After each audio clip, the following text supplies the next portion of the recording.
but he did the majority of what you would have expected a wrestler to do 10 or 15 years ago. Bret Hart basically accomplished everything there is to do in the WWE, and I think that he has a win and loss record that is pretty half and half. He's won just as many times as he's lost. He hasn't won as many championships as someone like Edge, who recently retired, garnering 31 championships in his career. I'm not going to say he's a better wrestler than Edge.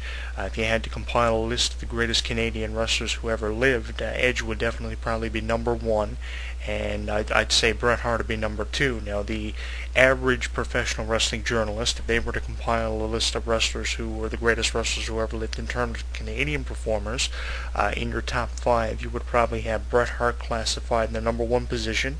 You'd have Edge probably as number two, and then Chris Benoit and probably Chris Jericho in the other two spots. If you were going to accumulate your top four, Bret Hart would automatically be placed in the top position. In my experiences being involved in this business, I would definitely automatically classify Edge as the number one guy and put him automatically in the number one position. I'd go an alternate route, unlike the other journalists who would probably compile a list of Canadian performers and put Bret Hart on the top pedestal. Which is the highest honor you can achieve. And, with everything that Bret Hart has done, he also has a Hall of Fame induction, which he got in 2006, the night before WrestleMania 22.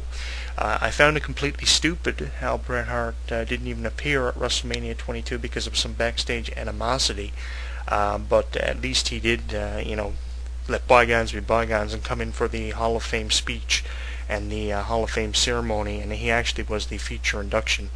There's a lot of speculation as to whether or not Owen Hart will be inducted into the WWE Hall of Fame. I think he will eventually be inducted into the WWE Hall of Fame once the Hart family reaches a settlement with WWE. I know Martha Hart is pretty much all over WWE for the whole stunt deal they did back in '99. I remember seeing that at the Over the Edge pay-per-view at that time. But I think eventually, once the Hart family settles with WWE over this lawsuit thing, we're eventually going to see Owen Hart inducted into the WWE Hall of Fame, just as his brother Bret was. He's very deserving of being in there, if you ask me, and I think it's only a matter of time before we see Owen Hart in the WWE Hall of Fame. That would be an interesting question for us to throw up here on our website for our weekly poll. Do you believe Owen Hart is deserving of a Hall of Fame induction? And we could tabulate the results for you here on our website to give you an idea of what the fans think about Owen Hart being inducted into the WWE Hall of Fame. I think eventually we're going to see someone like Edge go into the Hall of Fame after having 31 championships to his career and a King of the Ring and Royal Rumble win to his credit. I think he is very deserving of going into the WWE Hall of Fame. But now we have this, Survival of the Hitman documentary, which was an hour-and-a-half piece put together for different sports networks. I saw it on the Fight Network. Basically, it's a chronicalization of the final year of the Hitman. I don't even think he was around for a year back in 2010. I think he was around anywhere from 6 to 7 months. He wasn't around for a full year, but it's a chronicalization of his final year with WWE back in 2010, and it documents the WrestleMania match between himself and Vince McMahon. The whole Vince McMahon-Bret Hart deal back in 2010 was termed by a lot of journalists and a lot of columnists who wrote pieces about the Bret Hart-Mr. McMahon feud from 2010, or the final chapter, I like to refer to it as, about the whole Bret Hart and Mr. McMahon thing. It was termed as something that was done to give Vince McMahon and Bret Hart the opportunity to smooth things over. And I wouldn't say it was smoothing things over when you saw Bret Hart hit Vince McMahon in the head with a chair 20 times. Given the fact Bret Hart was suffering from a stroke in this match, of course Bret Hart wasn't, the performer we were used to seeing back in the 90s. It wasn't, a 5-star performance by Bret Hart by any means, considering he had the whole Hart family in his corner, who at that particular point in time were hired by Vince McMahon to dethrone Bret Hart of his WWE return and his reputation. It was more or less done as a setup to make the match a lumberjack match to give Bret Hart a decisive advantage. I didn't like that. I'll be getting into that here in a minute. But let's go back to when Bret Hart made his return at the beginning of the year.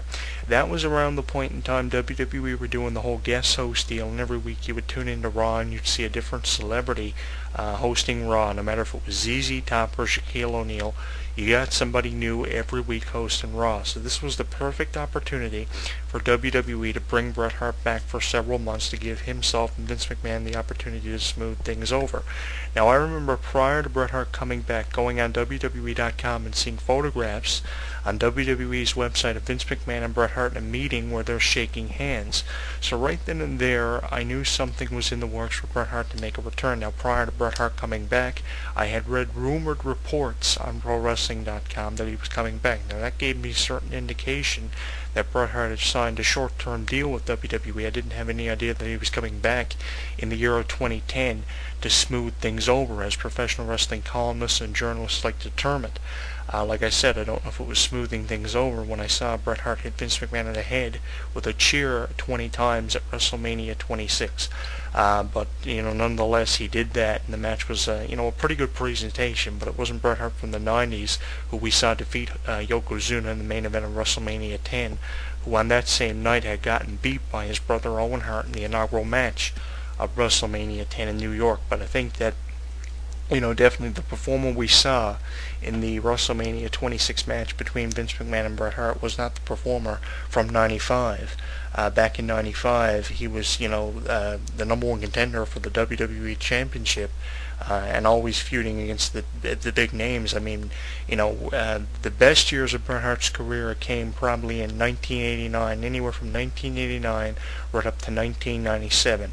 And after that, basically all we got was someone who would appear at seminars and doing the occasional interview on an internet radio show. We never got the Bret Hart from the 90s who, was in main events with Kevin Nash and The Undertaker and always winning, who was always booked to win. Basically what Bret Hart became was, a Randy the Ram from the movie The Wrestler. Someone who was in his prime in the 80s, and now, all he does is the occasional internet radio interview and basically appears at a seminar and offers advice when he can to the young guys. I don't think that Bret Hart definitely will ever be the guy from the 90s again after his stroke. In my opinion, the final match of Bret Hart was not the Vince McMahon-Bret Hart match, which the survival of the Hitman documents.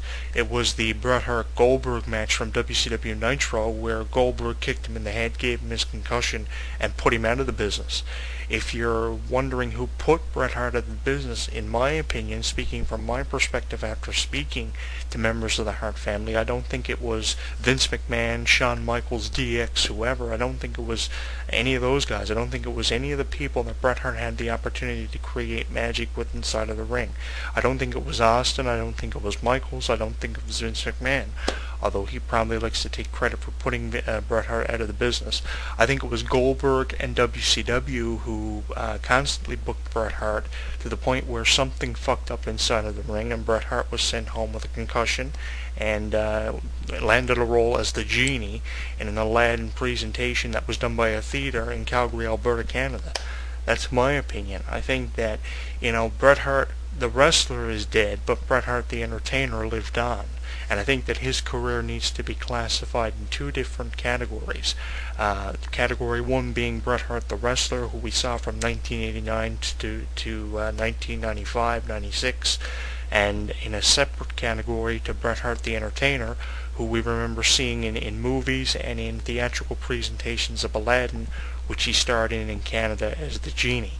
I think Bret Hart's career definitely deserves to be classified in two different categories, not just Bret Hart the wrestler, because Bret Hart the wrestler will never be reincarnated or done again.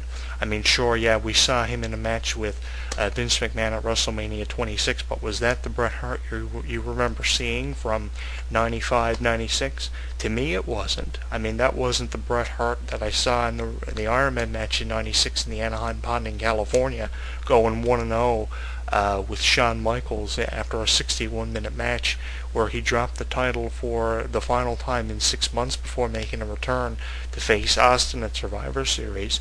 I mean, that was Bret Hart the Entertainer we saw at WrestleMania 26, if anything. That was Bret Hart, the guy who gets in the ring, cuts a good promo, makes a match look good, and then fucks up at the end.